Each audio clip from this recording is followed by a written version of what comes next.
अब हम लोग इलेक्ट्रोस्टैटिक शील्डिंग के थ्योरम को देखते हैं।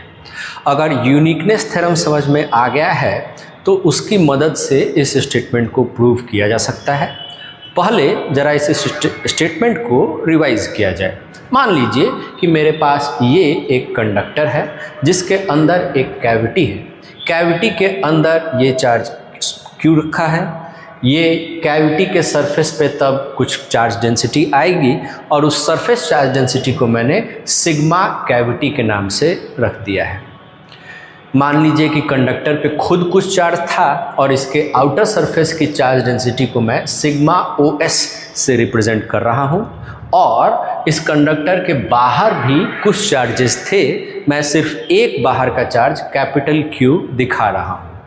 ठीक है, तो इलेक्ट्रोस्टैटिक शील्डिंग का थ्योरम बोलता है कि अगर हम लोग अंदर के चार्जेस को लेकर के देखें तो Q और सिग्मा कैविटी की वजह से रीजन 2 और 3 में कोई इलेक्ट्रिक फील्ड नहीं आएगा। ठीक है, यहाँ पे मैंने लिखा भी है। अच्छा, उसके पहले ये देख लीजिए कि कैविटी के सरफेस पे कितना चार्ज आएगा। सिग्मा कैविटी को अगर जोड़ करके टोटल चार्ज निकालें तो हम लोगों को गॉस लॉ कहता है कि चूंकि कैविटी में प्लस Q चार्ज है, कैविटी के सरफेस पे आने वाला चार्ज ऑटोमेटिकली माइनस Q का होगा। और हमारा थ्योरम जरा देखा जाए तो थ्योरम कहता है कि रीजन 1 और 2 में देखें, इन दोनों रीजन्स में देखें तो बाहर के चार्जेस कैपिटल Q और सिग्मा OS कोई इलेक्ट्रिक फील्ड अंदर की ओर इन दोनों रीजन्स में प्रोड्यूस नहीं करेंगे।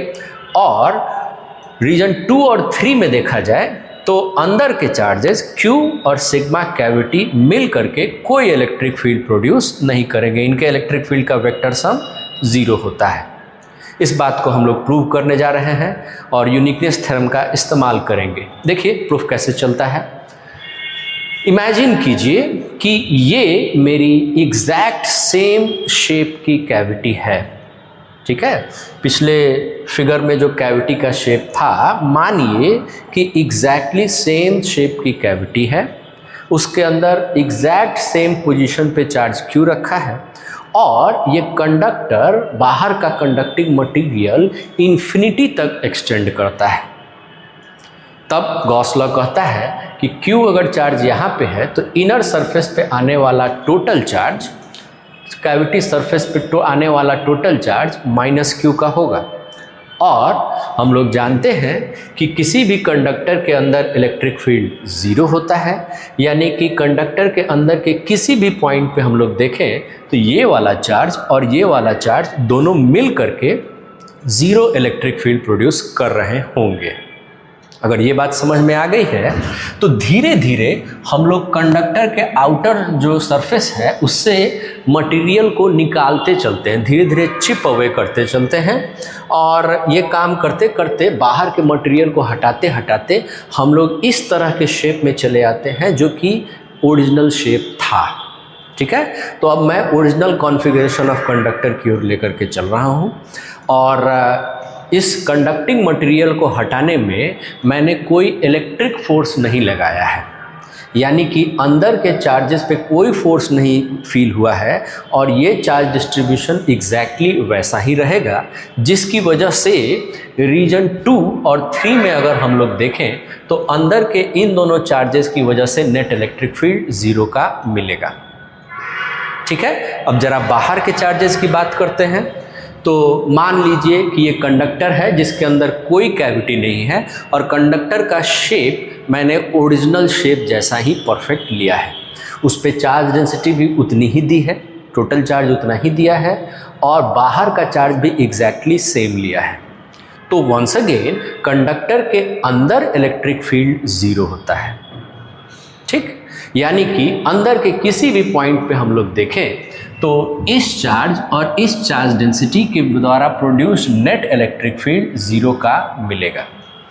ठीक है, अब हम लोग इमेजिन करते हैं कि इस कंडक्टर के अंदर एग्जैक्टली वही शेप की कैविटी मिल गई जो कि फर्स्ट फिगर में थी।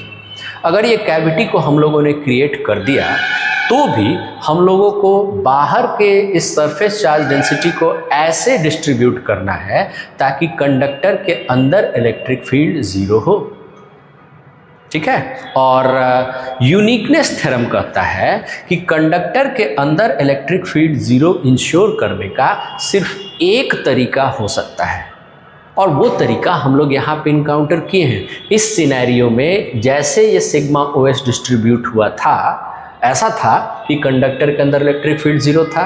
यहाँ भी इलेक्ट्रिक फील्ड जीरो इंश्योर करने के लिए मैं एग्जैक्टली सेम चार्ज डिस्ट्रीब्यूशन यहाँ पे रख देता हूँ, तो अंदर इलेक्ट्रिक फील्ड जीरो हो जाएगा। और यूनिकनेस थ्योरम कहता है कि अगर एक तरीके से आप कंडक्टर के अंदर इलेक्ट्रिक फील्ड को जीरो कर देते हैं तो वही सही मेथड है, वही सही अरेंजमेंट है। दो तरीके से चार्जेस को अरेंज नहीं किया जा सकता है। तो एग्जैक्ट सेम तरीके से यहाँ पे चार्जेस अरेंज होंगे। सिग्मा आउटर सरफेस वाला एग्जैक्टली सेम होगा, और इसकी वजह से, इन दोनों की वजह से रीजन 1 और 2 में हम लोगों को नेट इलेक्ट्रिक फील्ड जीरो का ही मिलेगा। अब ये वाला फिगर आपको अगर समझ में आ गया और अगर ये वाला सिचुएशन आपको समझ में आ चुका है, तो हम इन दोनों सिचुएशंस को सुपर इम्पोज कर देते हैं।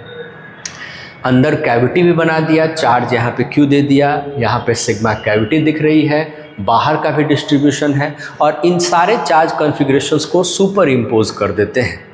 ठीक है, चार्जेस अंदर वाले और बाहर वाले ऐसे डिस्ट्रीब्यूट करेंगे ताकि कंडक्टर के अंदर इलेक्ट्रिक फील्ड ज़ीरो हो जाए। ठीक है, और हम लोग देख चुके हैं कि अंदर के इलेक्ट्रिक फील्ड को, इस रीजन के इलेक्ट्रिक फील्ड को जीरो करने के लिए अंदर का चार्ज डिस्ट्रीब्यूशन कैसा होना चाहिए और बाहर का चार्ज डिस्ट्रीब्यूशन कैसा होना चाहिए, दोनों हम लोग देख चुके हैं।